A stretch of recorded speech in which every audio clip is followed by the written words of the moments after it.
بسم اللہ الرحمن الرحیم صلی اللہ علی سیدنا محمد وآلہ واصحابہ وسلم۔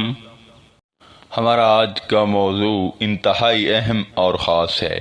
کیونکہ ہم آج کی اس ویڈیو میں اولیاء کرام سے فیض حاصل کرنے کا ایک منفرد اور قدیم طریقہ آپ سب کی خدمت میں پیش کرنے والے ہیں، اور ہماری دعا ہے کہ اس بابرکت موضوع سے ہر خاص و عام مستفید ہوں، مگر ہماری ایک التماس ہے کہ ویڈیو کو مکمل دیکھیے گا، کیونکہ اس میں آپ کی ظاہری اور پوشیدہ بھلائی ہے۔ دیکھیں سامعین، اللہ پاک نے اپنی توحید کا پیغام اور اپنے بندوں کے قلوب کو فیض اور نور سے منور کرنے کے لیے ہر دور ہر زمانہ میں انبیاء کرام بھیجے ہیں، جو اللہ کے بندوں کو توحید حق، معرفت الہی اور فیض الہی سے مالا مال کرتے رہے ہیں۔ بالآخر یہی نبوت کا سلسلہ چلتے چلتے اللہ تعالیٰ نے نبی کریم صلی اللہ علیہ وآلہ وسلم پر انتہا کر کے بند کر دیا۔ اب جب نبی کریم صلی اللہ علیہ وآلہ وسلم پر نبوت کا سلسلہ ختم ہو گیا تو نبی کریم صلی اللہ علیہ وآلہ وسلم کی نظر کرم سے دو گروہوں کے ذمہ یہ کام سپرد کیا گیا۔ ظاہری اصلاح کے لیے علماء کرام مقرر ہوئے، مگر باطنی اصلاح، معرفت الہی اور فیض الہی کے لیے اولیاء کا گروہ منتخب ہوا۔ مگر جو پہلا گروہ علماء کرام کا تھا، انہوں نے اپنی باطنی اصلاح کے لیے، معرفت الہی اور فیض کے لیے اولیاء کرام کی غلامی اختیار کی اور بیعت کا شرف حاصل کیا، کیونکہ وہ جانتے تھے کہ باطن کے علاوہ ظاہر کسی کام کا نہیں۔ بلکہ ایک مرتبہ بوقت نزاع شیطان نے امام فخر الدین رازی، جو بہت بڑے عالم دین تھے، ان کے تمام دلائل توڑ دیے، مگر خواجہ نجم الدین جو ان کے مرشد اور ولی تھے، سینکڑوں میل دور بیٹھے بھی اپنے مرید کی مدد کی اور امام فخر الدین رازی سے بے ساختہ کہلوایا کہ میں نے بغیر دلیل کے خدا کو مانا ہے اور اسی پر میرا ایمان ہے۔ دیکھیں، مرشد کامل ولی اللہ کی اس مدد کی وجہ سے مولانا فخر الدین رازی ایمان سلامت لے کر دنیا سے رخصت ہوئے۔ اولیاء کرام کے متعلق حضور نبی اکرم صلی اللہ علیہ وآلہ وسلم ارشاد فرماتے ہیں کہ قیامت کے دن ایسے لوگ ہوں گے جو نہ تو نبی ہوں گے اور نہ شہید، مگر اتنے اونچے مقام پر اللہ کے قرب میں بیٹھے ہوں گے کہ جس پر قیامت کے دن نبی اور شہید بھی رش کریں گے۔ صحابہ کرام نے عرض کیا، یا رسول اللہ صلی اللہ علیہ وآلہ وسلم، خدا کے لیے ذرا ان کی وضاحت کیجئے، ان کی علامت بیان کریں تاکہ ہم ان کی پہچان کر سکیں کہ وہ کون لوگ ہیں۔ یہ سوال سن کر آقا علیہ الصلوۃ والسلام کا چہرہ خوشی سے کھل اٹھا۔ پھر آقا علیہ الصلوۃ والسلام نے فرمایا کہ وہ مختلف قبائل، مختلف شہروں اور مختلف علاقوں سے ہوں گے، ان کے درمیان خونی رشتہ داری نہ ہوگی، وہ صفائے قلب رکھتے ہوں گے، اور قیامت کے دن جب وہ آئیں گے تو اللہ فرمائے گا کہ ان کے لیے نور کے صوفے، کرسیاں اور ممبر بچھا دو۔ اللہ پاک اپنے دستے کرامت سے ان کو نور کی کرسیوں پہ بٹھائے گا، پھر اللہ ان کے چہرے کو نور کر دے گا، ان کے چہروں سے سورج کی طرح نور نکلے گا اور ان کے لباس نور ہو جائیں گے، اور ہر شخص قیامت کے دن جب تھر تھر کانپ رہا ہوگا، ان لوگوں کو کوئی خوف نہ ہوگا۔ یہ سن کر صحابہ کرام حیران تھے کہ ابھی آگے بات کھلے کہ یہ کون ہیں۔ تب آقا علیہ الصلوۃ والسلام نے پردہ اٹھایا اور یہ آیت پڑھی، الا ان اولیاء اللہ لا خوف علیہم ولا هم یحزنون، خبردار، بے شک اولیاء اللہ پر نہ کوئی خوف ہے اور نہ وہ رنجیدہ اور غمگین ہوں گے۔ دیکھیں، اب ہم ان سے فیض لینے کا طریقہ بیان کرنے سے قبل تھوڑا سا یہ ڈسکس کر لیتے ہیں کہ کیا اولیاء کرام سے فیض لینا شرک کے زمرے میں آتا ہے یا نہیں۔ دیکھیں، یہ کلیئر کرنا بہت اہم ہے، کیونکہ کچھ نادان پھر ایسے ہی ہم پر شرک کے فتوے لگا دیتے ہیں۔ دیکھیں ایک حدیث ہے جس میں حضور نبی اکرم صلی اللہ علیہ وآلہ وسلم نے ارشاد فرمایا، اذا تحیرتم فی الامور فاستعینوا من اہل القبور، اور جب تم اپنے دنیاوی معاملات میں حیران ہو جاؤ تو اہل قبور سے مدد حاصل کرو۔ سامعین محترم، اس حدیث کو ہم تک پہنچانے والے امام ابو حنیفہ ہیں۔ آپ نے درجنوں مرتبہ اس حدیث کو نقل کیا ہے، اور حضرت سخی سلطان باہو نے اس حدیث کو اپنی کتاب نور الہدیٰ میں لکھا ہے۔ لہذا اگر اس حدیث پر کسی کو اعتراض ہے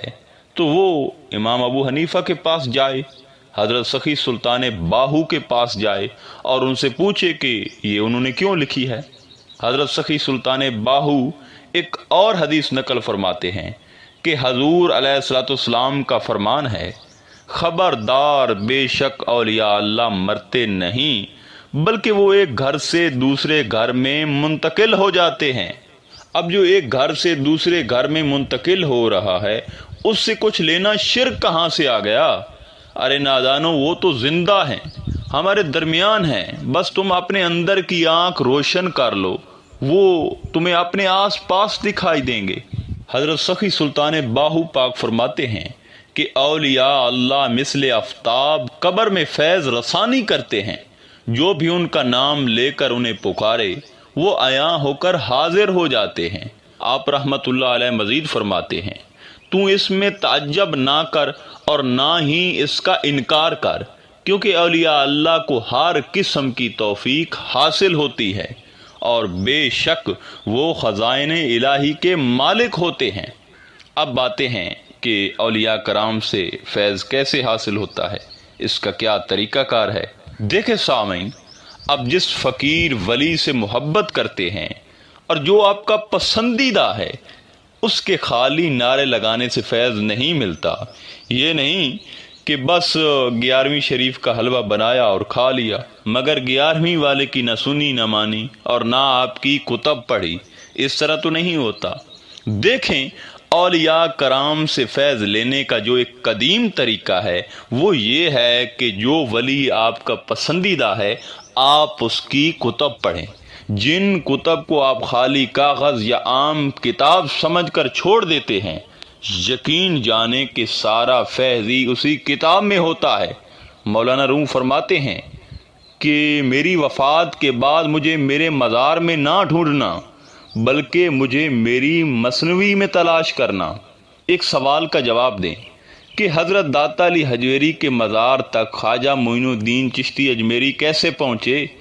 یقیناً کشف المعجوب کے ذریعے پہنچے۔ اس سے قبل حضور سلطان الہند داتا علی حجویری کو جانتے بھی نہیں تھے، مگر جب انہوں نے کشف المعجوب پڑھی تو ان پر فیض کی تجلیات برسات کی مانند اترنا شروع ہو گئی۔ حضرت داتا علی حجویری خود فرماتے ہیں کہ جس کا کوئی مرشد نہ ہو وہ کشف المعجوب پڑھے، مگر یہاں حضرت سخی سلطان باہو نے تو حد ہی کر دی، آپ نے تو سارے راز ہی کھول دیے۔ آپ اپنی کتاب نور الہدیٰ شریف کے صفحہ نمبر 3 اور 4 میں فرما رہے ہیں، جو شخص اخلاص، یقین، عشق، ادب اور اعتقاد خاص کے ساتھ اس کتاب نور الہدیٰ کو ہمیشہ اپنے مطالعہ میں رکھے گا تو وہ واقف اسرار ہو جائے گا اور اسے ظاہری مرشد سے تعلیم اور تلقین کی حاجت نہیں رہے گی، کیونکہ یہ کتاب معرفت اللہ تک پہنچانے اور مجلس حضرت محمد صلی اللہ علیہ وآلہ وسلم کی حضوری کا شرف بخشنے کا وسیلہ ہے۔ یہ خلق کی رہنمائی اور باطن کی صفائی کرنے والی کتاب ہے، لہٰذا اس کا مطالعہ کرنے والے طالب کو چاہیے کہ وہ ارادت میں صادق ہو اور باادب اور باحیا ہو، اس سے اس کتاب سے سب کچھ حاصل ہو جائے گا۔ دیکھیں قرآن مجید اللہ کی کتاب ہے، ہم اسی لیے قرآن مجید پڑھتے ہیں تاکہ ہمیں اللہ کی توجہ حاصل ہو، اللہ کی کرم نوازی حاصل ہو، مگر یہ سب کچھ ہمیں حاصل تب ہی ہوتا ہے جب ہم قرآن مجید کو اخلاص، عشق، عقیدت اور ادب سے پڑھتے ہیں۔ اس کے برعکس کچھ حاصل نہیں ہوتا۔ اور اسی طرح فقیر کا جو کلام ہوتا ہے وہ حکمت سے خالی نہیں ہوتا، بلکہ سلطان صاحب اپنی کتب میں ایک جملہ متعدد بار لکھتے ہیں کہ میرا کتب کا ایک ایک لفظ اللہ اور اس کے رسول صلی اللہ علیہ وآلہ وسلم کے عین حکم کے مطابق ہے، لہذا جو ان شرائط کے ساتھ پڑھے گا وہ فیض خداوندی اور معرفت الہی سے مالا مال ہو جائے گا۔ لہذا آج کے اس موضوع کا نچوڑ یہی ہے کہ اگر کوئی طالب کسی فقیر کی توجہ اور فیض حاصل کرنا چاہتا ہے تو وہ اس فقیر کی کتب پڑھے، اور کتب اس طرح نہ پڑھے جس طرح طوطے اور بچے الے بے پہ پڑھتے ہیں، بلکہ اعتقاد، یقین، عشق، ادب، عقیدت اور حالت باوضو میں ایک ایک لفظ مکمل یکسوئی اور تنہائی میں پڑھے۔ انشاءاللہ اس کی برکت سے پڑھنے والے کو اس فقیر کی توجہ اور اس کا فیض حاصل ہو جائے گا۔ آخر میں دعا ہے کہ اللہ تعالی ہمیں اولیاء کرام کی تعلیمات پڑھنے اور اس پر عمل کرنے کی توفیق عطا فرمائے۔ انشاءاللہ تعالی ملتے ہیں ایک نئے موضوع میں، تب تک اللہ نگہبان۔